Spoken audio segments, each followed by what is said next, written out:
Hola a todos. Voy a presentar estas estatuas en la playa América de Pasión.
Buenos días, Juan. Buenos días, David, ¿qué tal? ¿Cómo estáis? Bien.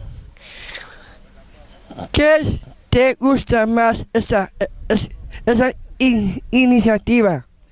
Mira, son unas esculturas que hicieron la Escuela de Canteros de Pontevedra, de la Diputación. Van a estar todo el mes aquí para que la gente, bueno, disfrute de las esculturas, que son bonitas. Y mira, viene la presidenta, ¿la recibimos? Claro que sí. Presidenta, la cámara de televisión de, ¿cómo se llama? Pues, Reporteros en Red, Sí, con David. eso es. Encantada, David. Que estamos ahí grabándonos. ¿Qué te gusta más? ¿Estas estatuas? Me encantan todas, pero quizás la que más me guste es la de los dos, la del padre y abrazando al hijo que se está despidiendo de él, porque es muy tierna, ¿no? Es el cariño de los padres a sus hijos. Son todas muy bonitas porque son grandísimas, ¿no? Son unas piezas, algunas pesan más de 1000 kilos. No hay quien las levante, ¿eh? Y están hechas por nuestros canteros, que son los mejores del mundo. Tenemos a canteros de aquí, de nuestra provincia, trabajando en Estados Unidos, en Washington, en el Capitolio. Porque somos... Voy a despedir, muchas gracias, hasta que vuelvas. Bueno. Un placer ser entrevistado por esta gran televisión. Me encanta. Muchas gracias.